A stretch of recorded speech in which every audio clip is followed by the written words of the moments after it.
I saw an ad in a magazine about a job to work for NASA, or a company called Belcom, and it sounded fascinating. What do you mean geology with NASA? Because NASA works in space, and geology is down beneath the surface of the Earth.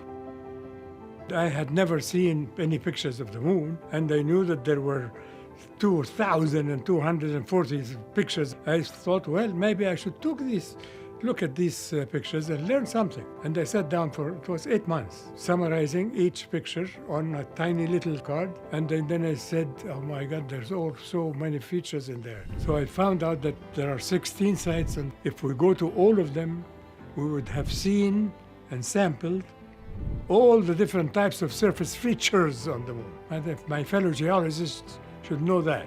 And then from that day on, I became the source.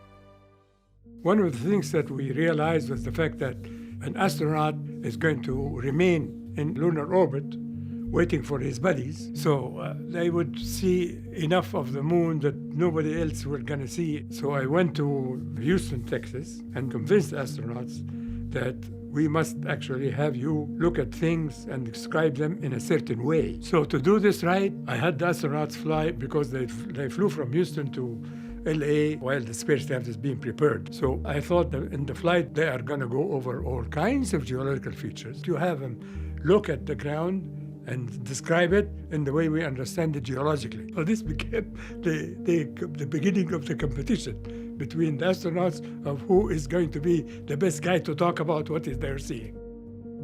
We were really feeling the pressure of we're doing this for all of humanity.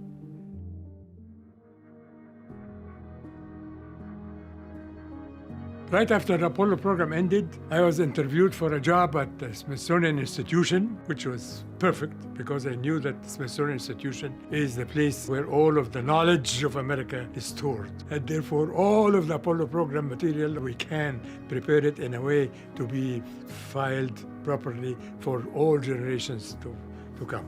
The first 6 people I hired were 6 girls from Smith College. I would give them a job to sit and look at 1,000 pictures and summarize what they say. And the CEPS continued to do that. And so there was a whole bunch of female geologists that became the leaders in interpreting lunar images.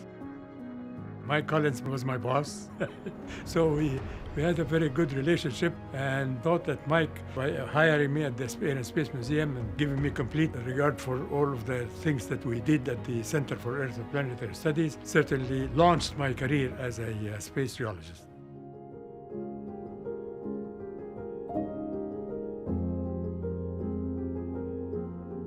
Remote sensing is by taking a picture so that you can interpret. So we sit in my office and look at a space picture, and I see certain lines that I can interpret. What I'm most proud of was really finding water to the people that need it most, like the water that we found in Sudan, in Darfur, for people that were fighting for water rights, and we found water for everybody.